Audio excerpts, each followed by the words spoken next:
حضرت سیدنا مالک بن فضلہ علیہ رحمۃ و رضوان اور حضرت سیدنا حسن علیہ رحمۃ و رضوان سے روایت ہے۔ آپ فرماتے ہیں کہ ایک مرتبہ ایک عقبہ نام کے ایک بزرگ پہاڑوں میں الگ تھلگ لوگوں سے جنگلوں میں پہاڑوں میں اللہ کی عبادت کیا کرتے تھے، پروردگار عالم کی عبادت میں مشغول رہتے تھے۔ وہ بزرگ علیہ رحمۃ و رضوان اللہ تبارک تعالیٰ کی عبادت کیا کرتے تھے۔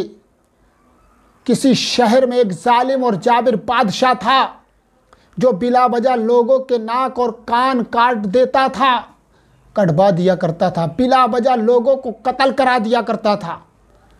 جب اس اللہ کے بزرگ کو جب یہ بات ملی تو ان کے دل میں جذبہ پیدا ہوا کہ اس بادشاہ کو جا کر کے اللہ کے خوف سے تلقین کروں، اللہ کے عذاب سے ڈراؤں۔ یہ جذبہ ان بزرگ کے دل میں پیدا ہوا۔ آپ اپنے آپ سے کہنے لگے کہ مجھ پر لازم ہے کہ میں اس کو اس بات سے سمجھاؤں اور اس بات سے آگاہ کروں کہ یہ جو تو کام کرتا ہے یہ بہت غلط کام ہے، اس کا انجام بہت برا ہے۔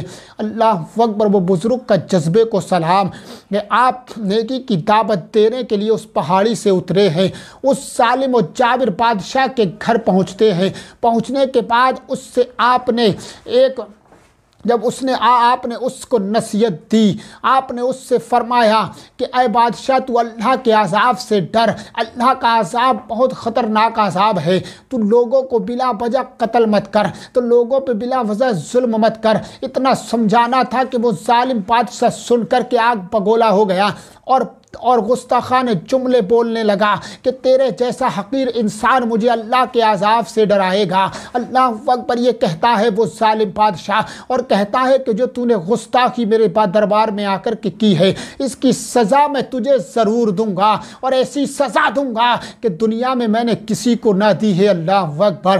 وہ ظالم بادشاہ بولتا ہے کہ میں تیری پاؤں سے لے کر کے سر تک کی خال اتروا لوں گا۔